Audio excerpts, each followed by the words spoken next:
கூடிய சீக்கிரமே சுரேஷ் அழகுமதியை முழுசாக புரிஞ்சுக்கிட்டு அழகுமதியோட எல்லா முன்னேற்றத்துக்கும் உறுதுணையான ராஜலட்சுமிக்கு வாய்க்கு ஒரு பூட்டு போட்டால் நல்லா இருக்கும்னு நீங்களும் நினச்சா இந்த வீடியோவுக்கு லைக் பண்ணிட்டு வாங்க நாளைக்கான ப்ரமோக்கான ப்ரிடிக்ஷன் என்னன்னு பார்க்கலாம். யாருங்க இங்கே அழகுமதி யாருங்க அப்படின்னு சொல்லிட்டு போஸ்ட்மேன் வெளியில் நின்றுட்டு சத்தம் போடுறாரு. உடனே உள்ளே இருந்து கிச்சன்ல இருந்து தன்னோட சாலில் கையை தொடச்சிக்கிட்டு வெளியில் வர்றாங்க அழகுமலர். இங்கே தான் எங்கள் வீட்டில் தான் அழகுமதி இருக்கா, இப்போ காலேஜ் போயிட்டா, ஏன்னே என்ன வேணும் அப்படின்னு கேட்குறாங்க. அவங்க பேருக்கு போஸ்ட் வந்திருக்குமா, சரி இந்தாங்க கையெழுத்து போட்டு வாங்கிக்குங்க அப்படின்னு சொல்லிட்டு அங்கே அழகுமலர்கிட்ட போஸ்ட்மேன் போஸ்ட்டை கொடுத்துட்டு போயிடுறாரு. அதே சமயம் ராஜலட்சுமி அங்கே கால் நீட்டி உட்காந்து ஃபேனில் அப்படியே ஏய் மலரே கொஞ்சம் அந்த ஃபேனை போட்டு விட்டுட்டு போ, என்னதான் இருந்தாலும் இந்த வேகம் போகிறதே இல்லை அப்படின்னு தன்னோட முந்தானையால் விசிறிக்கிட்டே உட்காந்துருக்க அழகுமலரும் போட்டு விட்டுட்டு போகிறாங்க. ஆமாம் வெளியில் யார் சத்தம் போட்டா அப்படின்னு கேட்குறாங்க ராஜலட்சுமி. உடனே மலரும் அது ஏதோ போஸ்ட் வந்திருக்கத்த அழகுமதிக்கு அப்படின்னு சொல்கிறாங்க. அந்த போஸ்ட்டில் என்னதான் வந்திருக்கு, நீயும் ஏதோ ஒரு டிகிரி முடிச்சிருக்கல்ல, ஏதாவது இங்கிலீஷில் எழுதியிருந்தா படிக்க தெரியும் தானே, பிரித்து என்ன வந்திருக்குன்னு படித்து சொல்லு அப்படின்னு ராஜலட்சுமியும் சொல்கிறாங்க.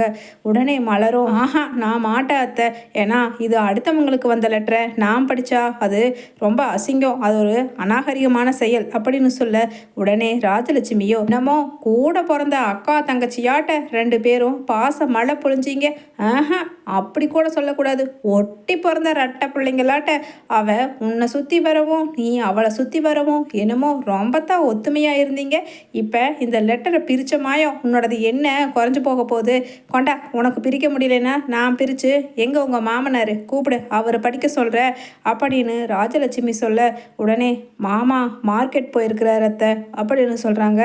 அப்புறம் என்ன படி, இப்போ எனக்கு தெரிஞ்சாகணும், அவள் என்ன கண்டிப்பாக ஏதாவது வில்லத்தனமான வேலை தான் பண்ணியிருப்பா, எங்கேயாவது கம்ப்ளைண்ட்னு கொடுத்து ஏதாவது நம்ம வீட்டுக்கு நோட்டீஸ் வந்திருக்க போகுது, அவளை நினச்சாலே பயமாக இருக்குது, அதுக்காகத்தான் நான் பிரித்து படிக்க சொல்கிறேன், பின்ன எனக்கு என்ன அவள் லெட்டரை படித்தா என்ன கோடி கோடியாக கொட்டவா போகுது அப்படின்னு சொல்லிட்டு வாய் கிளிய ஓவராக பேசுகிறாங்க ராஜலட்சுமி. கொண்டா உங்ககிட்ட சொன்னால் வேலைக்கு ஆகாது அப்படின்னு சொல்லிட்டு வாங்கி லெட்டரை மடார்னு பிரித்து அதுக்குள்ளே இருக்கிறத எடுத்து பிரித்து இந்தா இப்போ படித்து சொல்கிறியா இப்போ என்ன அப்படின்னு கேட்க உடனே வேறு வழி இல்லாமல் அழகுமலர் அத்தை இது ஏதோ அவள் ஸ்டாஃப் செலெக்ஷன் கமிஷன்னு ஏதோ எஸ்எஸ்சின்னு பேரில் வந்திருக்கு அத்தை அப்படின்னு சொல்கிறாங்க.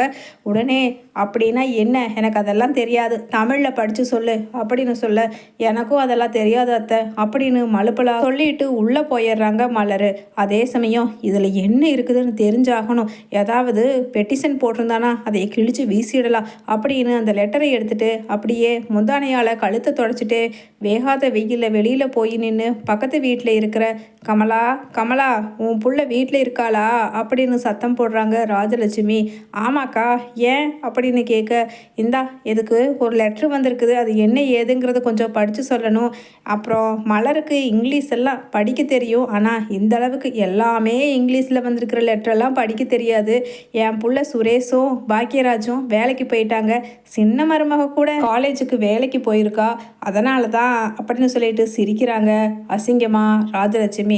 அப்படியாக்கா இது நில்லுங்க என் பிள்ளைய கூப்பிட்றேன் வா அப்படின்னு சொல்லிட்டு அந்த லெட்டரை காமிச்சு பேச அப்படியே அந்த பொண்ணு வாங்கி இது அழகுமதி அக்காவுக்கு வந்திருக்கு, அவங்க ஃபஸ்ட் குரூப்பில் அதாவது குரூப் 1ல் பாஸ் ஆகி சென்ட்ரல் கவர்மெண்ட் வேலைக்கு பெரிய பதவிக்கு செலெக்ஷன் ஆகி இருக்காங்கம்மா அப்படின்னு சொல்ல அப்படியே வாயை பிளந்துட்டு நிற்கிறாங்க அதிர்ச்சியில் ராஜலட்சுமி. உடனே அக்கா ராஜலட்சுமி அக்கா இந்தாங்க, என்ன இப்படியே நின்றுட்டீங்க, ஆனாலும் உங்கள் மருமக சாமர்த்தியசாலி தான், என் பிள்ளையும் தான் 5-6 வருஷம் எழுதி இந்த பரீட்சையில் பாஸ் பண்ண முடியாமல் அது நம்மளுக்கு ஒத்து வராதுன்னு விட்டுட்டா, அந்த பொண்ணு உண்மையிலேயே திறமசாலி தான் போங்கக்கா அப்படின்னு சொல்லிட்டு அங்கேருந்து கமலாவும் அவங்க பொண்ணு அவங்க வீட்டுக்குள்ளே போயிட உடனே ராஜலட்சுமி வேகுன்னு உள்ளே வர்றாங்க. வந்தவங்க மலரே இங்கே வா அப்படின்னு சொல்கிறாங்க. லெட்டரை தூக்கி எறிஞ்சு என்னமோ பரீட்சையில் பெரிய பதவிக்கு இவ பாஸ் ஆகிருக்கிறாளா, இதை பற்றி யாராவது நம்மக்கிட்ட கல்யாணத்துக்கு முன்னாடி சொன்னாங்களா அப்படின்னு சொல்ல கரெக்டாக ஈவினிங் 6 o'clock மதி வர்றாங்க.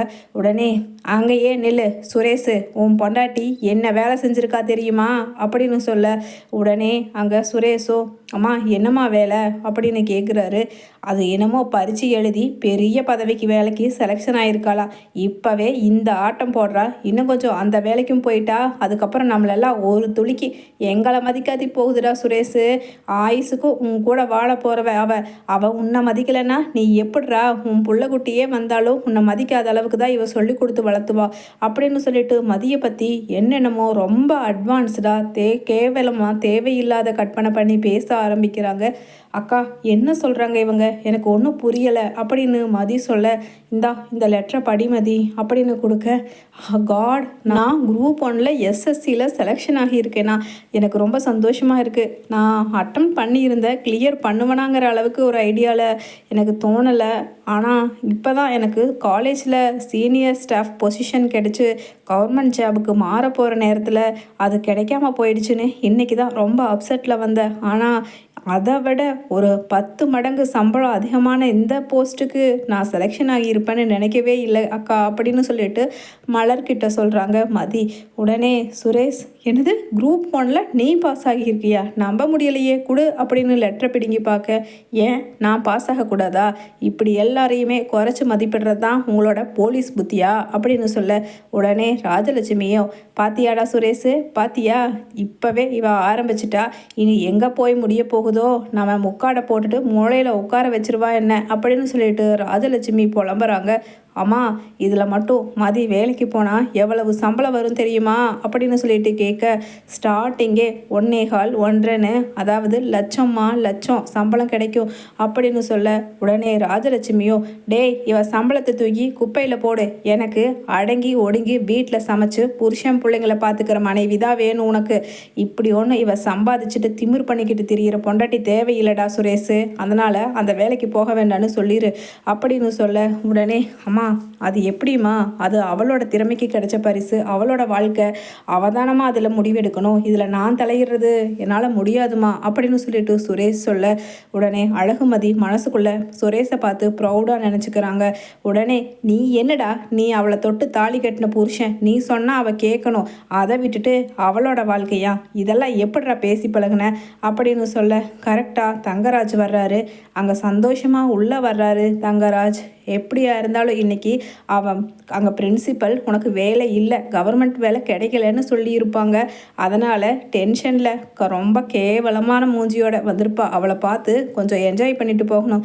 எல்லாத்தையுமே கடுப்பேற்றிக்கிட்டு இருந்த அவளோட மூஞ்சியில் இருக்கிற கடுப்பை கொஞ்சம் பார்த்து சந்தோஷப்பட்டுக்கடா தங்கராஜ் அப்படின்னு உள்ளே வர, அதே சமயம் இந்தாங்க ஸ்வீட் எடுத்துக்கோங்க அப்படின்னு சொல்லிட்டு அழகுமதி தங்கராஜ் கிட்ட நீட்ட, எதுக்கு ஸ்வீட் அப்படின்னு அப்படியே அதிர்ச்சியில் கேட்க, உடனே மாப்பிள்ளை அந்த கதையை ஏன் கேட்குறீங்க, இவ என்னமோ பெரிய பரீட்சையில் 1.5 லட்சம் ரூபா சம்பளத்தில் செலெக்ஷன் ஆகி இருக்காளா, அதுக்கு எல்லாருக்கும் ஸ்வீட் கொடுக்குறா, பத்தாததுக்கு உங்கள் மாப்பிள்ளை சுரேஷும் அதுக்கு ஒத்துதுற மாதிரி அவ வாழ்க்கை அவள் வேலைக்கு போயிட்டு போகிறாமான்னு என்னோட வாயை அடைக்கிறான் மாப்பிள்ளை அப்படின்னு சொல்ல, உடனே தங்கராஜ் பக்கத்தில் போய் ஸ்வீட் கொடுக்க போன மாதிரி திமிரா முறைச்சிட்டு, என்னோட வேலைக்கு ஒலை வச்சேல்ல, கடவுளுக்கே பொறுக்கலை, திறமை இருக்கிறவங்க முட்டி மோதி எப்படியாவது மேலே வந்துடுவாங்க மிஸ்டர் தங்கராஜ், நீ தான் என் வேலைக்கு ஒலை வச்சங்கிறது எனக்கு தெரியாதுன்னு நீ வேணும்னா நினச்சிட்டு கஷ்டப்படுறத பார்க்கறதுக்கு நீ வந்திருக்கலாம். ஆனால் அந்த கடவுள் என்னை காப்பாற்றி இருக்காரு, இதில் எல்லாம் நீ ஒன்றும் பண்ண முடியாதியா அப்படின்னு சொல்கிறான்.